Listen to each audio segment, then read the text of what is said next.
আজকে আমরা নিশ, বিশেষ করে মাইক্রো নিশ কি এই বিষয়টা নিয়ে কথা বলবো।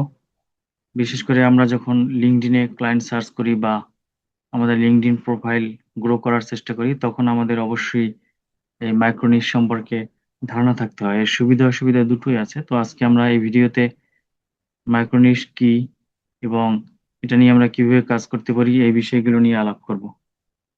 নিশ বলতে সাধারণত ধরেন কোনো একটা ব্যবসা বা সার্ভিসের একটা ফোকাস গ্রুপ বা টার্গেট গ্রুপ, যাদেরকে উদ্দেশ্য করে আমরা আমাদের সার্ভিস বা ব্যবসা তৈরি করি। আর মাইক্রোনিশ হচ্ছে এর মধ্যে একটা আপনার স্পেসিফিক মার্কেটের মধ্যে স্পেসিফিক একটা গ্রুপ, যেটা যাকে বলে সাব গ্রুপ আর কি, নির্দিষ্ট। যে ধরেন উদাহরণস্বরূপ আপনি যদি রিয়েল এস্টেট নিয়ে কাজ করেন, তো রিয়েল এস্টেটের মধ্যে রিয়েল এস্টেট তো একটা বিশাল এরিয়া, তো এর মধ্যে মাইক্রোনিশ ধরে আপনি কাজ করতে পারবেন। তো এই বিষয়গুলোই আমরা ভিডিওতে দেখব। ধরেন যে আপনার মাইক্রোনিশ না থাকলে কি হয়।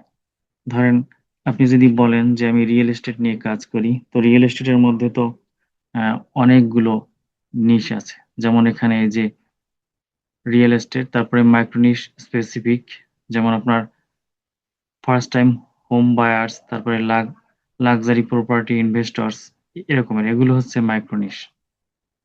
এই মাইক্রো নিশের ধরেন আপনার থাকলে যেটা সুবিধা হয়, এটা একটা মানে শক্তিশালী এবং বিশ্বাসযোগ্য হয়। রিয়েল এস্টেট একটা বিশাল একটা সেক্টর, এটা নিয়ে কাজ করে। আপনি যখন কাউকে মেসেজ করবেন বা ডিএম করবেন, কাজের অফার করবেন আপনার, তখন আপনি যদি রিয়েল এস্টেট বলেন তাহলে আসলে এটা দ্বারা কিছু বোঝায় না। কিন্তু যদি আপনি মাইক্রো নিশ স্পেসিফিক করেন, তাহলে আপনি ডিরেক্ট টার্গেটেড ক্লায়েন্টকে হিট করতে পারবেন। এটা হচ্ছে সুবিধা। আর কিছু অসুবিধাও আছে। যেমন লিঙ্কডইন লিঙ্কডইনে ক্লায়েন্ট হান্টিং করার ক্ষেত্রে মাইক্রো নিশ নিলে যে সমস্যাটা হয়, সেটা হচ্ছে আপনার প্রসপেক্ট সংখ্যা কম হয়। যেমন আপনার টার্গেটের যে আপনি নিশে কাজ করবেন, ওইখানে প্রসপেক্ট সংখ্যা কম হবে। তারপরে সার্চ রেজাল্ট লিমিটেড হয়। তারপরে ডেইলি কানেকশন রিকোয়েস্ট কম পূরণ করা যেতে পারে। অনেক মাইক্রো নিশে দেখবেন যে খুবই ছোট হয়। তারপরে কিছুদিন পর সেম পেজ বারবার দেখা যায়। আপনি যখন মাইক্রো নিশে কাজ করবেন, সার্চ করা শেষ হয়ে যাবে। তারপর দেখবেন যে ওই একই লোকই বারবার আপনার সার্চের সামনে চলে আসে। কারণ যেহেতু নিশটা ছোট তাই।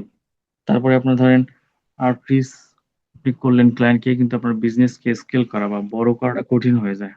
এটা হচ্ছে আপনার অসুবিধা মাইক্রো নিশের। আর সুবিধা হচ্ছে আপনার কিছু সুবিধাও আছে যেহেতু মাইক্রো নিশের। বড় সুবিধাটা হচ্ছে আপনার রেসপন্স রেট বেশি থাকে। তারপরে আপনার ট্রাস্ট দ্রুত গেইন করা যায়। যখন আপনি স্পেসিফিক নিশে আপনার প্রোফাইলটাকে সাজাবেন, দেন আপনি মেসেজ করবেন, তখন যাকে আপনি মেসেজ করবেন বা অফার করবেন, সে দেখবে যে আপনি স্পেসিফিক ওই বিষয়টাতেই স্পেশালিস্ট। তখন আপনার সাথে কাজ করতে তারা আগ্রহী হবে, মানে ট্রাস্ট করবে আপনাকে দ্রুত। এভাবে তারপরে হচ্ছে আপনার কল বুক করা সহজ হবে, যেহেতু আপনার ট্রাস্ট গেইন হয়েছে। তারপরে আপনার কনভার্সন অনেক বেশি হয়। ট্রাস্ট হলেই তো আপনার কনভার্সন বেশি হয়। তাই মাইক্রো নিশে কাজ করলে এই অনেক সুবিধাগুলো পাওয়া যায় আরকি। যেমন ধরেন আপনি যদি আ LinkedIn এ ২০ জনকে মেসেজ করেন জেনারেলি, সেক্ষেত্রে আপনার ধরেন যে ২ জনও আপনার অনেক সময় করবে না, আগ্রহ দেখাবে না। কিন্তু আপনি যদি স্পেসিফিক এই যে মাইক্রো নিশে টার্গেট করেন ৫ জনকে, সেক্ষেত্রে দেখা যাবে যে আপনার ২ জনই আপনার সাথে কাজ করার জন্য বা আপনাকে করবে। যেহেতু আপনি এক্সপার্ট, আপনার সাথে আগ্রহ দেখাবে। এটা একটা সুবিধা আরকি।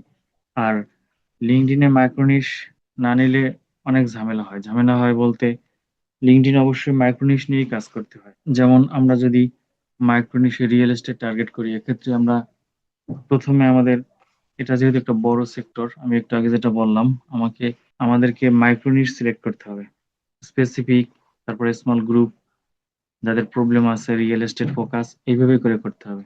যেমন রিয়েল এস্টেট এর মাইক্রো নিশ কি হতে পারে? যেমন ফার্স্ট টাইম হোম বায়ার্স, তারপরে লাক্সারি প্রপার্টি ইনভেস্টরস, তারপরে আপনার এই যে রেন্টাল প্রপার্টি ওনার্স, এখানে আরো আছে যে কমার্শিয়াল রিয়েল এস্টেট ইনভেস্টরস, তারপরে real estate developers, property sellers, ইত্যাদি ইত্যাদি আরকি। এটা ঢাকা আরকি, বাংলাদেশ এক্সাম্পল এখানে। তারপরে ল্যান্ড বায়ার্স ফর কনস্ট্রাকশনস, এইভাবে করে আপনি মাইক্রো নিশ সিলেক্ট করে যেকোনো একটা যদি এখান থেকে সিলেক্ট করেন, দেন আপনি যদি অফার করেন বা আপনার LinkedIn গ্রো করেন, টার্গেটেড হবে এবং নিশ ফোকাস হবে। সেক্ষেত্রে আপনার স্পেশালিস্ট হিসেবে আপনার দক্ষতা দেখানোটা সহজ হয় এবং আপনি যখন কাউকে মেসেজ করবেন, তা দ্রুত আপনি ট্রাস্ট গেইন করতে পারবেন এবং দ্রুত ক্লায়েন্টে কনভার্ট হবে। সুতরাং আপনার LinkedIn এ ক্লায়েন্ট হান্টিং করার ক্ষেত্রে যদি আপনি ওয়াইড নিশ ধরেন, সেক্ষেত্রে আপনি অনেক পিপল সার্চ করবেন, কিন্তু আপনি কম মানি জেনারেট করতে পারবেন। আর যদি আপনি মাইক্রো নিশে করেন, তাহলে কম পিপল আপনার টার্গেটেড হবে, কিন্তু আপনিও বেশি টাকা ইনকাম করতে পারবেন। যেহেতু আপনি এই সার্ভিসটায় স্পেশালিস্ট। আরেকটা কথা হচ্ছে LinkedIn Facebook এর মতো না। তাই এখানে পারসুয়েশন গেইন করে, ভলিউম না। মানে অনেক বেশি আপনার যদি LinkedIn কানেকশন থাকে, সব দিকেই থাকে, আপনার ধরেন যে সব দিকেই যদি আপনার নজর থাকে, মাইক্রো নিশ না থাকে, সেক্ষেত্রে কিন্তু আপনি স্পেশালিস্ট হিসেবে আপনার LinkedIn গ্রো করতে পারবেন না। আর সেটা না পারলে কিন্তু ট্রাস্ট গেইন হবে না। আপনি খুব একটা ভালো মানি জেনারেটও করতে পারবেন না। আর LinkedIn এ তাই আপনার মাইক্রো নিশ নিয়ে কাজ করবেন, আপনার প্রোফাইল গ্রো করবেন, প্রোফাইল অপটিমাইজ করবেন। তাহলে আপনি দ্রুত ক্লায়েন্ট জেনারেট করতে পারবেন এবং বেশি, বেশি ক্লায়েন্ট পাবেন। আমি কিন্তু আমার ১ম ক্লায়েন্ট LinkedIn থেকেই পেয়েছিলাম। তো সুতরাং LinkedIn থেকে আপনারা কাজ করবেন আরকি। প্রোফাইল অপটিমাইজ করবেন এবং মাইক্রো নিশ নিয়ে কাজ করবেন। আজকের ভিডিও এই পর্যন্তই। যদি আপনারা আমার এই ভিডিওটা YouTube এ দেখেন, তাহলে লাইক, কমেন্ট, শেয়ার করবেন এবং চ্যানেলটা সাবস্ক্রাইব করবেন। আর যদি Facebook এ দেখেন, পেজটা লাইক দিয়ে রাখবেন, ফলো দিয়ে রাখবেন। আর যদি আপনাদের এই যে Google Docs টা যদি দরকার হয়, WhatsApp এ যোগাযোগ করবেন। আমি আপনাদেরকে WhatsApp এ ডক্স টা দিয়ে দিব। এখানে অনেক কিছু বোঝার আছে বা এটা থেকে অনেক কিছু রিসার্চ করতে পারবেন। তো সবাই ভালো থাকবেন। আসসালামু আলাইকুম।